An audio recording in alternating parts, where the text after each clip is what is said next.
V tretje gre rado, ali kako že pravijo. Sicer tega Radota ne poznam, vem pa, da gre tudi Mitsubishi v tretje, ker so že drugič prenovili svoj Space Star, kar pomeni, da je to verzija 3. In pazite, gre za generacijo avtomobila, ki je na ceste zapeljala že davnega leta 2012. Zato je zelo zanimivo, da se sploh lahko še obdrži med vso to konkurenco. Ampak ima en zelo velik adut.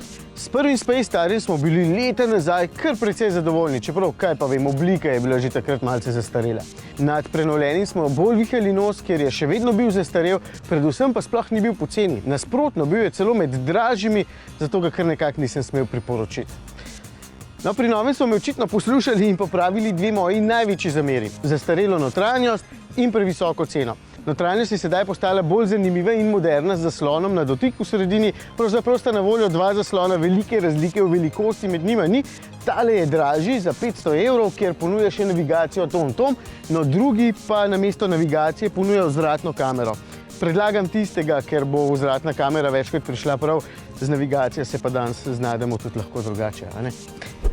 Tri vrste kupcev se bodo greble za tega malčka. Najprej mladi, pri katerih naj bi bil to prvi avto, potem družine, pri katerih naj bi bil to drugi avto in pa starejši, ki potrebujejo predvsem enostaven old school avtomobil. Zaslon bo seveda najbolj premamil mlajše, ker je zaradi tega notranjost malce bolj moderna.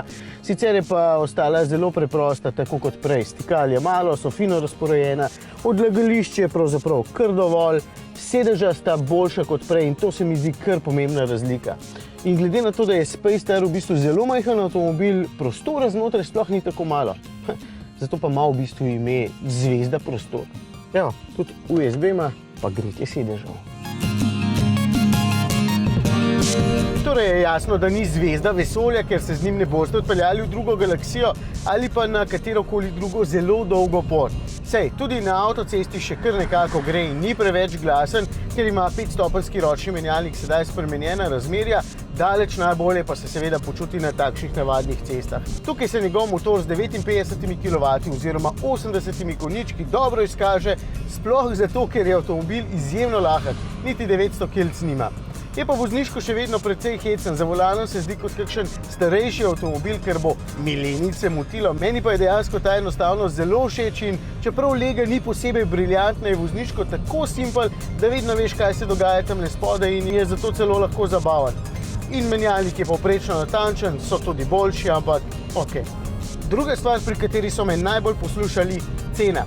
Tale skoraj najbogatejšo opremo Intense Plus z navigacijo in s polnimi LED lučmi stane 14,5 €. Dva takoj odštejete, ker toliko dajo popusta, pa 500 evrov dol, ker ne potrebujete navigacije in smo na zelo znosnih 12 tisočakih.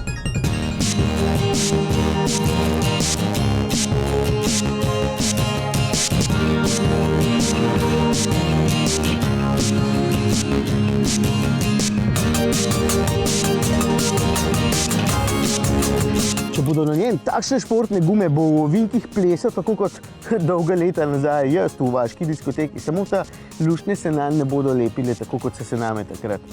Se mu vsem pozna malce starejša zasnova, no, čeprav je ravno zato lahko toliko poceni. Pravzaprav je eden najcenejših avtov pri nas.